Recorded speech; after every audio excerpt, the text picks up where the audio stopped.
Good morning. We have spent several weeks or a couple months discussing all different kinds of aspects about peace. Ultimately, though, the only way to really know or gain peace in one's life is through a relationship with God. In our world today, particularly in our country, we often talk about peace, and yet for many people, even church-going people, there is little peace evident in their lives. When sin entered the world thousands of years ago, it brought total chaos into the cosmos, and especially into the lives of the human race. For those who embrace the Christian faith, we often talk about peace. Yet, if we look down into the depths of our lives, we often find that there is little to no peace there.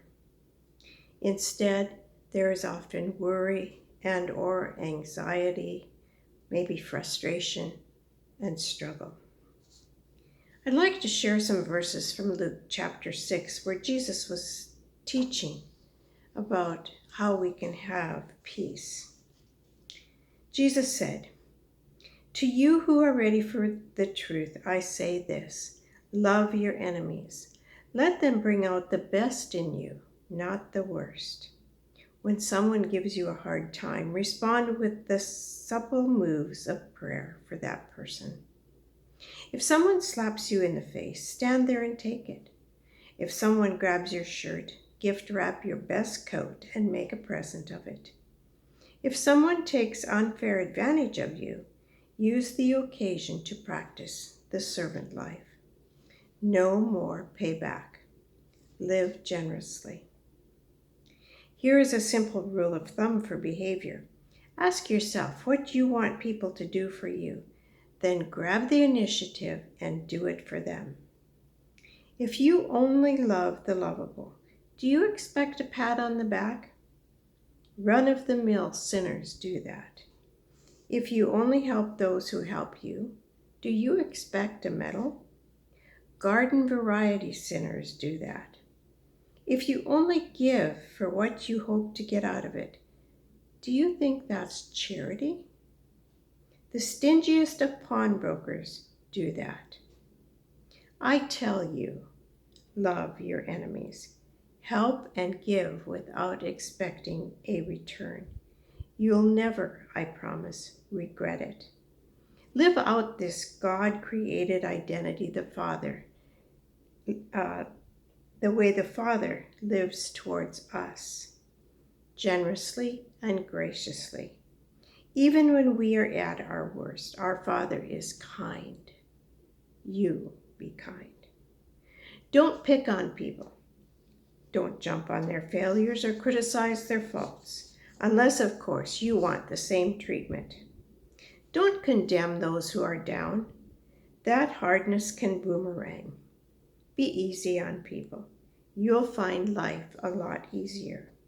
Give away your life. You'll find life given back, but not merely given back with a bonus and a blessing. Giving, not getting, is the way. Generosity begets generosity. He quoted a proverb, "Can a blind man guide a blind man? Wouldn't they both end up in the ditch?" An apprentice doesn't lecture the master.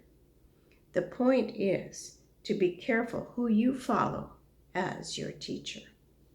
It's easy to see the smudge on your neighbor's face and be oblivious to the ugly sneer on your own. Do you have the nerve to say, "Let me wash your face for you," when your own face is distorted by contempt? It's this "I know better than you" mentality again, or playing a holier than thou part, instead of just living out your own part. Wipe that ugly sneer off your face, and you might be fit to offer a washcloth to your neighbor.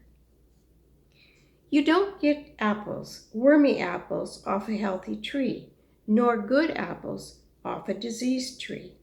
The health of the apple tells the health of the tree.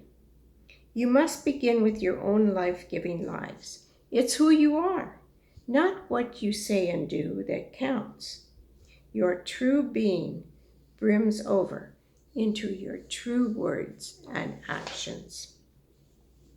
Why are you so polite with me, always saying yes, sir, and that's right, sir, but never doing a thing I tell you?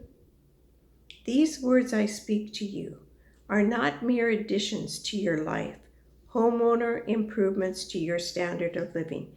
They are foundation words, words to build a life on. If you work the words into your life, you are like a smart carpenter who dug deep and laid the foundation of his house on bedrock.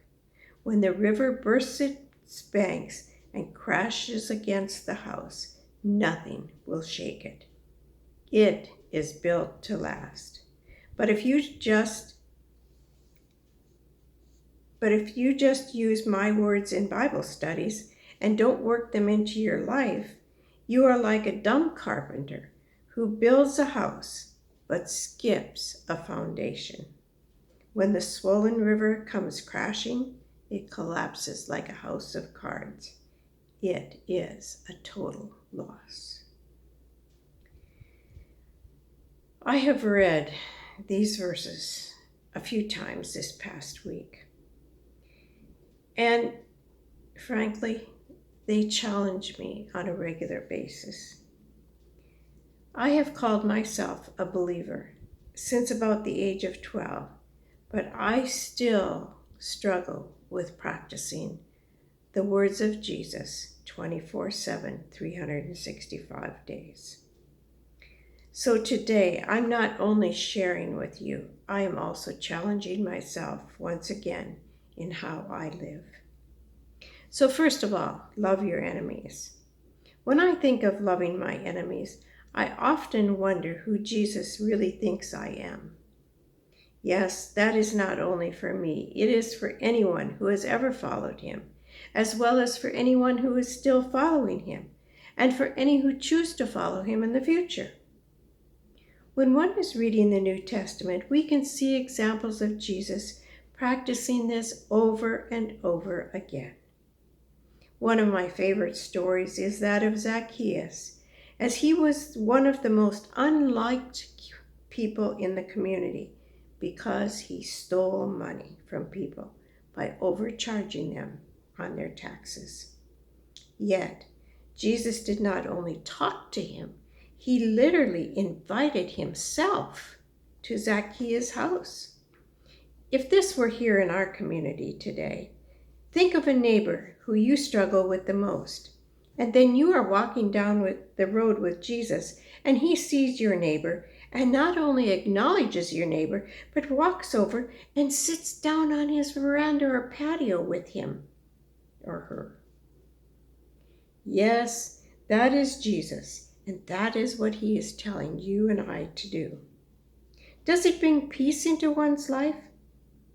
I can testify that it personally does, and many times it brings blessings that are beyond even counting. They may not become followers of Jesus as you are.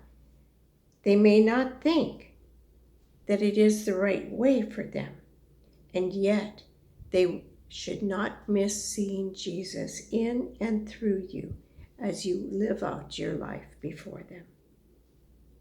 Secondly, don't condemn and pick on other people.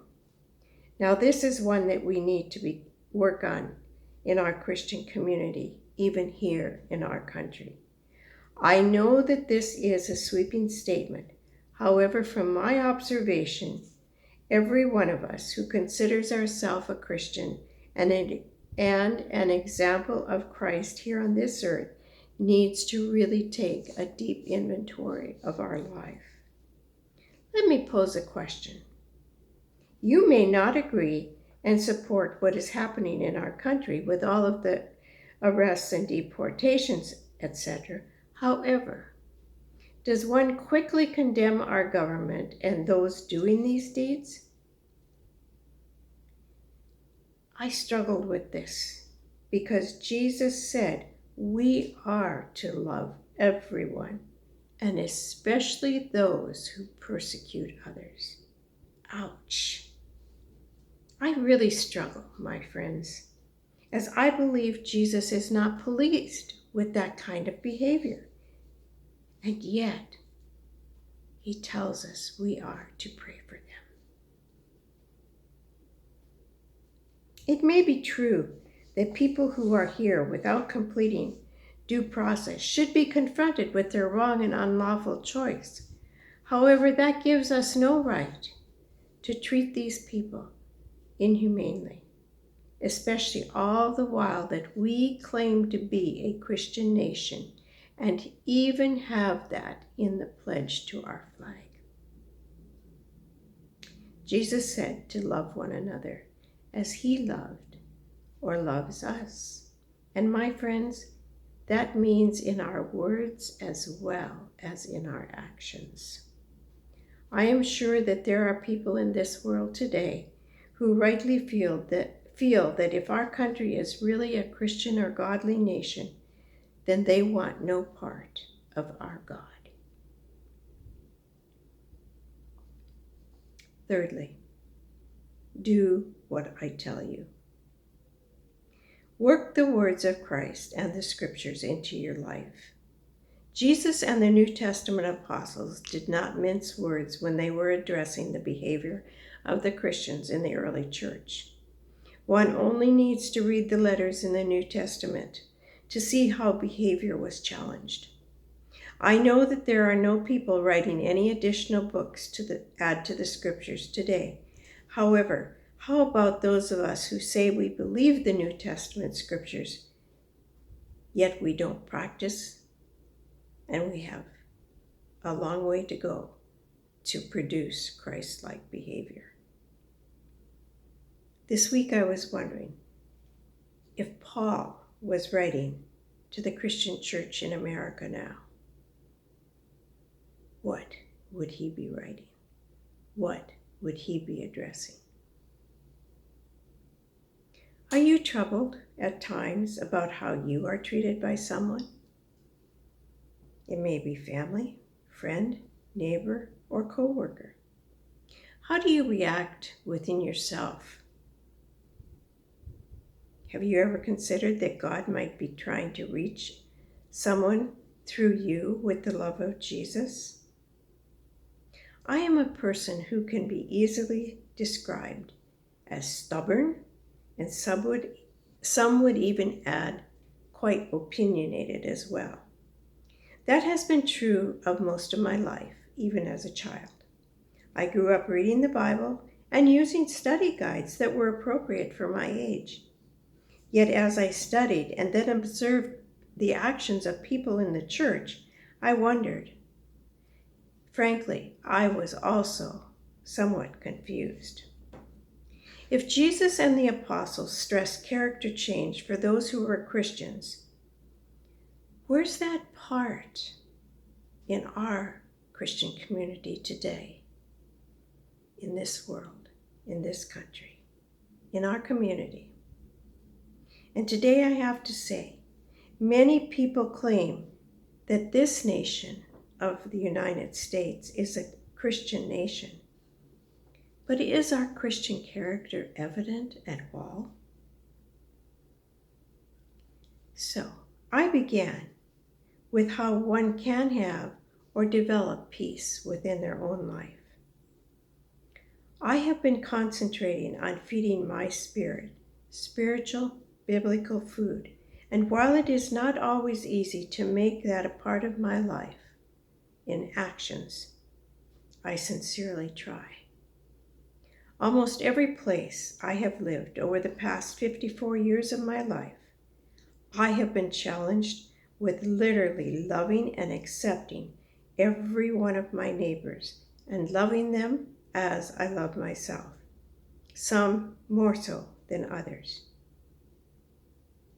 But may I also challenge you, as God has challenged me. God has always brought that very person that I struggle with in my neighborhood to my door in need. And with a need that God knew I could meet. It was not only an opportunity for me to help and show God's love and care, but over time, with every one of these people, a friendship developed and an opportunity to share my walk with Jesus. So, I invite you, let us share it liberally with others so that other people around us will begin to ask, what's the source of your peace in this chaotic world where we are living? And you will have opportunity to share Jesus' peace with others as well.